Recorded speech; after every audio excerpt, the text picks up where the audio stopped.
오랜만입니다. 예수님의 사랑으로 세상을 품고자 하는 이들의 모임 품어!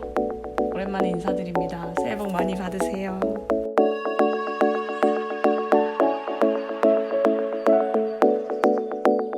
교회 사역을 하시는 분들께서 가장 바쁜 시즌이 언제냐를 물으면 보통 다들 이때를 말씀하실 것 같아요. 수련회! 네, 그렇습니다. 저 또한 이번에 1월달까지 수련회 기간을 준비하면서 되게 많이 바빴던 것 같아요. 그나마 지금 저는 끝나서 조금 한시름 놓고 있지만 그래도 아직 끝나시지 않은 분들도 있고 이제 준비를 하시는 분들도 계실 거고 또 더 나아가서 여름 수련회 때도 분명 이 팁이 필요할 것 같아서 지금 영상을 찍게 되었습니다.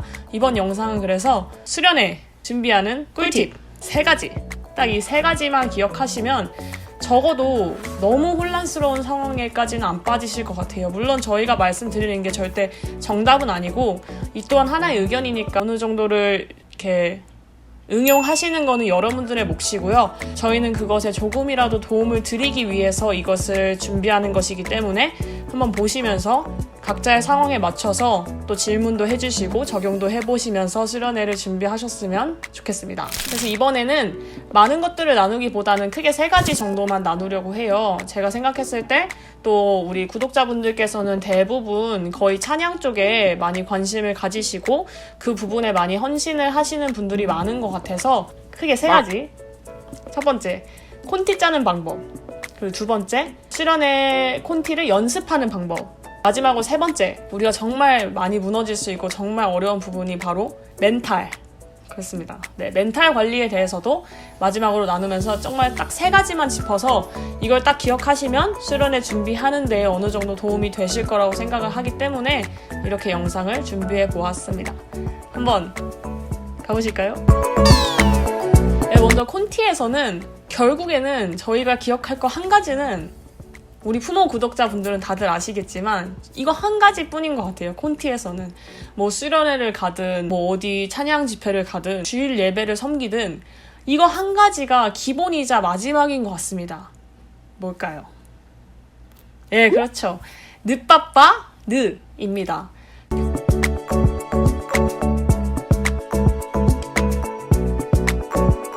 결국에는 찬양 인도자가 기억해야 하는 것 중 하나는 어떤 흐름을 가져갈 거냐잖아요. 그 흐름의 가장 무난한 틀이라고 할 수 있는 것은 늦바빠느의 틀인 것 같습니다.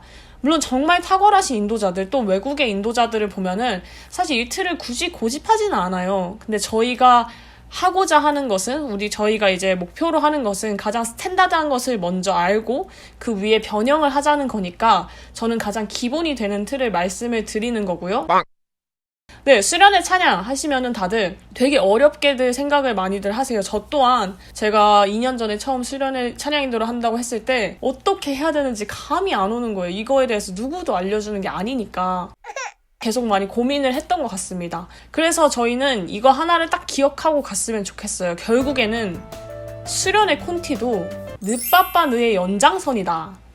이 정도면은 조금은 가볍게 접근하실 수 있지 않을까 싶습니다. 40분, 50분이 되는 수련회 찬양을 늦바빠 느 4곡으로만 할 수는 없겠죠. 근데 이제 그 틀을 가지고 예를 들면은 느린 곡 2개를 앞에 먼저 불러요. 처음 이제 찬양 시작했을 때 회중들의 마음이 열릴 수 있게 느린 곡 2개를 부르고 그 다음에 빠른 곡이 들어가야겠죠? 이제 빠른 곡은 보통 40분, 50분 한다 치면 4곡 정도를 하는 것 같아요. 4곡 정도를 해서 물론 그거를 다 풀로 가면 시간이 조금 오버될 수도 있겠지만 그거를 뭐 2곡을 같이 붙여서 한 곡으로 한다든지 이런 식으로 해서 4곡 정도를 합니다. 그리고 마지막에 이제 느린 곡으로 마무리하면서 이제 기도로 넘어가는 거가 가장 무난한 흐름이라고 생각이 돼요.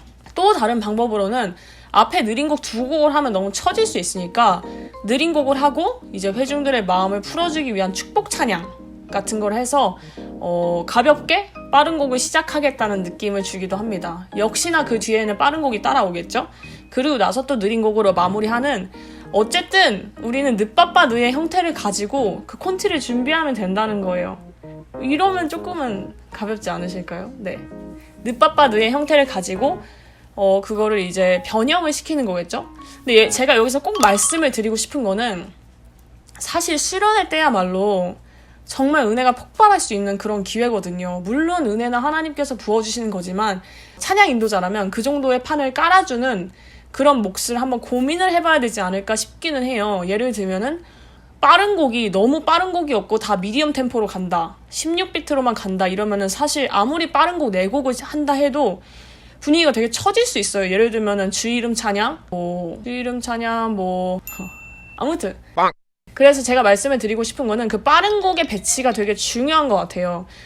예를 들면은 주님의 임재 앞에서 그리고 I will run to you 같은 거를 앞에 빠른 곡으로 빡 쳐주면 뒤에 어떤 게 나와도 사실은 그 분위기가 이미 달아올라 있기 때문에 뒤로 가면 갈수록 더 회중들이 마음을 풀고 더 자유하게 찬양할 수 있는 분위기 정도는 만들어줄 수 있거든요. 그 회중들이 어떤 마음으로 임할지는 우리도 알 수 없고 그것까지 터치할 수는 없지만 적어도 그런 분위기 정도는 만들어줄 수 있다는 거예요. 그래서 제가 추천드리는 방식은 보통 빠른 곡 4곡을 한다 치면은 8비트짜리를 3곡을 하시고 마지막에 16비트를 하면서 조금은 다운시키면서 느린 곡을 준비하는 정도? 이 정도를 생각을 하시는 게 어떨까 싶기는 합니다.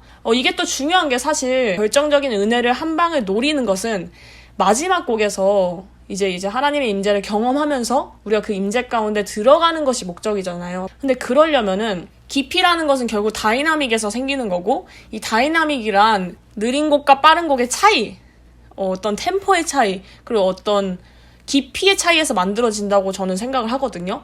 기술적으로만 따지면 물론 하나님께서 터치하시는 부분은 정말 어디서 터치하실지 알 수 없고, 하지만 우리가 적어도 챙기는 부분에서는 그 분위기를 만드는 데에서는 빠른 곡을 앞에 강하게 쳐줘야 뒤에 이제 느린 곡에 들어갈 때 이렇게 올랐던 분위기가 확 가라앉았을 때 그때 오는 분위기, 그리고 그때 오는 하나님의 임재를 경험하는 것에 대한 판 정도는 저희가 고민을 해야 된다는 것을 꼭 말씀을 드리고 싶었습니다. 그래서 저는 수련회 찬양하면 무조건 달리는 곡을 2-3곡은 넣긴 해요.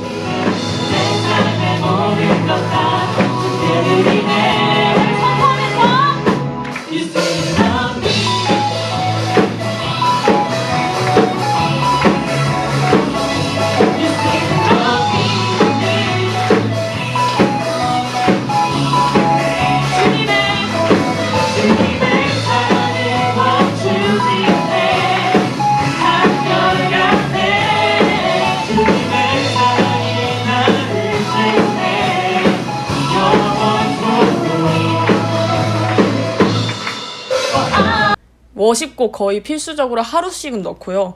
그리고 정말 수련회 대표적인 찬양들 있잖아요. 여러분들 많이 아시겠지만 싱싱싱, 춤추는 새들, I will run to you, because of you, 또 나는 자유해, 혹은 주님의 임재 앞에서 이런 것들, 이런 8비트 찬양들이 앞에 2곡 정도만 있어도 분위기는 금방 달아오르거든요. 정말 제가 꼭 말씀드리고 싶은 건 분위기가 중요한 건 아니에요. 물론 저희가 그 분위기만을 위해서 가면 안 되겠지만 그만큼의 이제 자유하게 찬양할 수 있는 분위기를 만들어주는 곡은 결국엔 빠른 곡에서 나온다는 거죠. 회중들이 함께 찬양하면서 결국 마지막 하나님 임재를 들어가는 것까지의 빠른 곡의 역할은 되게 중요하다는 것을 꼭 말씀을 드리고 싶습니다. 네. 그래서 다시 정리를 하자면은 저라면은 빠른 곡을 4곡 한다 하면은 8비트짜리를 3곡 정도 이어서 혹은 8비트 2곡을 하고 16비트 2곡을 하거나 이제 앞에 빠르게 찬양을 할 것 같아요. 최대한 이제 더 회중들과 교감을 하면서 회중들이 더 자유하게 뛰어놀 수 있게끔, 또 하나님과 그렇게 자유하게 예배할 수 있게끔 그런 분위기를 만들어줄 것 같아요. 그리고 나서 16비트로 한번 정리를 해줄 것 같습니다. 16비트로 하면 예를 들면 이런 바운스 타는 곡들 있잖아요. 이런 바운스, 내 마음을 가득 채워, 너무 좋은 찬양이죠. 이런 것들이나 주 이름 찬양 같은 거, 네, 이런 걸 하면서 16비트를 하고 끝낸 다음에 이제 느린 곡에 들어갈 것 같습니다. 여기서 또 팁이 있는데요.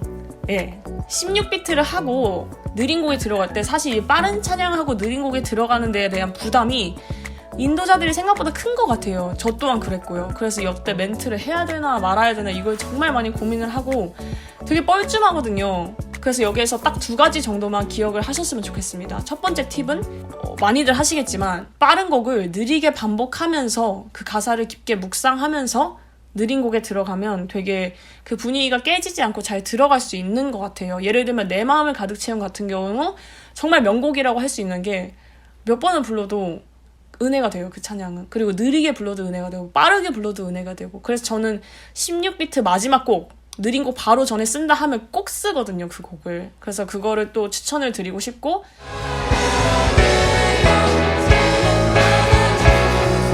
찬양 받아주소서. 우리의 찬양 받아주소서. 찬양 받아주소서.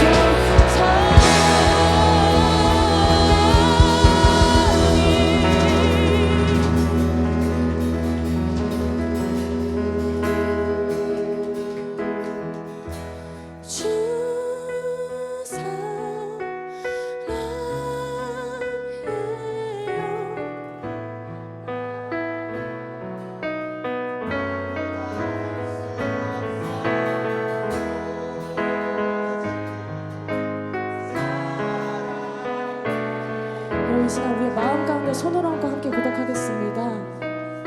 주 사랑해요. 주 사랑해.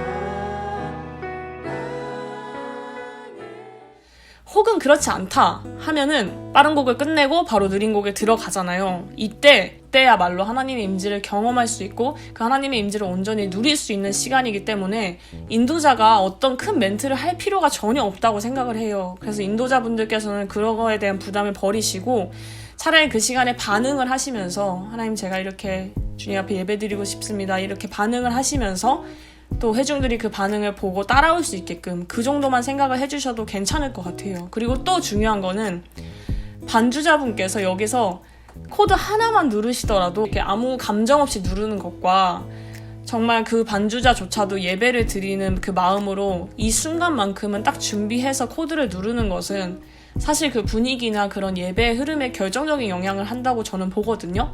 그래서 건반 반주자분들께서는 다른 모든 부분이 물론 중요하겠지만 느린 곡 처음 들어갈 때 반주만큼은 또 그 타이밍을 지키는 것, 그런 감정을 지키는 것, 그런 예배자의 모습을 지키는 것만큼은 이 순간이 되게 중요하다는 거를 꼭 기억하시고 인도자와 함께 호흡하시면서 도와주시면 너무 좋은 예배를 드리는 그런 저희 찬양팀이 될 수 있을 거라고 생각을 합니다. 이제 두 번째로 연습에 대해서는 말씀드릴 텐데 연습은 사실